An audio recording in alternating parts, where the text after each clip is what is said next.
Alright, so mga boss, meron palang bagong gasoline station dito sa may Minawag, no? What makes this gasoline station stand out from other gasoline station is because yung pangalan niya, no? Pakita ko sa inyo mga boss, overtake lang tayo dito kasi parang ang bagal niya umabante. Lastig ng pangalan eh, medyo catchy. Ayan o, itong gasoline station na to. Ayan o, kita nyo ba? Pangalan, ayan o, Old Pogi. Old Pogi gasoline station. Pagas tayo kahit 100 lang kasi may gasolina pa tayo eh. Sir, 100. Oo.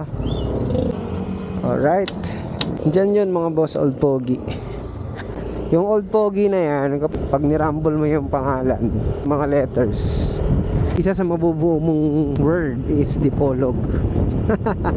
Astig, no? Old Pogi, Dipolog. No? Sakto, no? Napakawiti ng ang galing ng idea na naisip ni bro. If ever na dadaan kayo sa Minawag mga bossing, try nyo magpagasolina dyan sa Old Pogi. Old Pogi gasoline station, tapat lang ng DCIT eskwelahan. Alright, so let's go.